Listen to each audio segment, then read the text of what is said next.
Jamal. And I'm Commodore64, you're watching WOMP TV.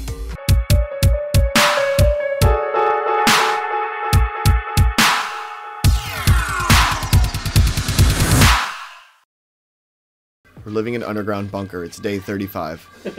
There's 4 of us in the room. There's 1 female. We don't know how she'll be populated yet, but we might have to kill 2 of the others.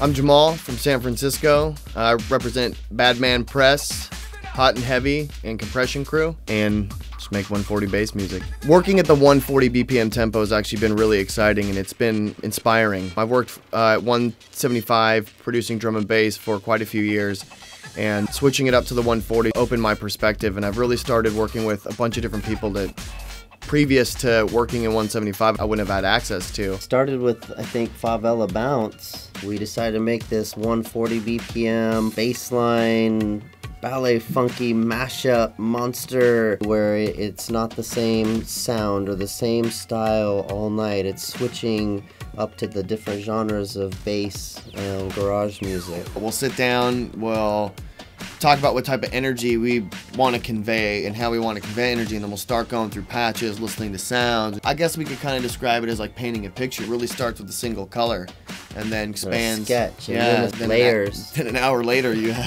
have a monster that you're trying to contain in this box. We get a really good solid loop going, and if we're rocking out to this one loop, then we figure that's the hook, and then we start spreading it out to turn it into a track.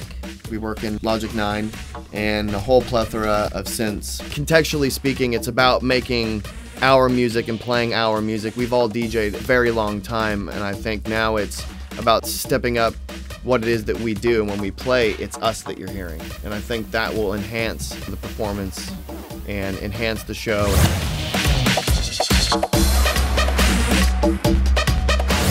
I've actually known Commodore64 for a long time. He used to go by the alias of Nitsu from the infamous 360 BPM Seattle drum and bass crew. And it wasn't until he moved to San Francisco, and it took us a little while to kind of connect because I was still wrapping my head around 175. When I finally decided to kind of take on these new projects, Justin was one of the first people that I wanted to reach out to because the sound of his label in particular was really open and diverse. It didn't sound like all the rest of, you know, the quote-unquote dubstep that I was hearing. It was either the super heavy wobble or it was the really minimal kind of dubby sound, and I appreciate both those sound palettes, but I was looking for something that was kind of like in between. It just snapped together.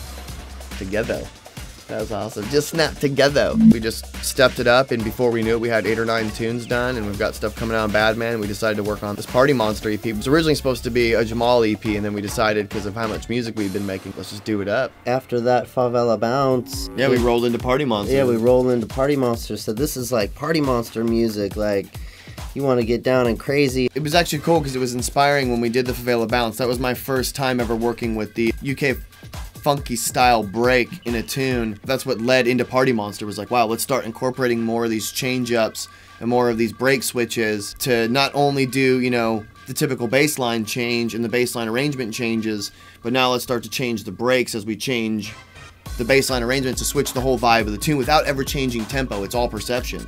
You know, but that perception leads to this new kind of vibe that you get out of the music. You're in the middle of something and it has this switch and you're like, whoa, just a little switch up for a second, and then boom, you're right back into like where you were. We tried to do the album called Death Rock, I'll Kill You. See, what people don't understand is that this Death Rock EP was gonna be, you know, personal relationship issue thing that we're working out in the studio, but we didn't want to make it public.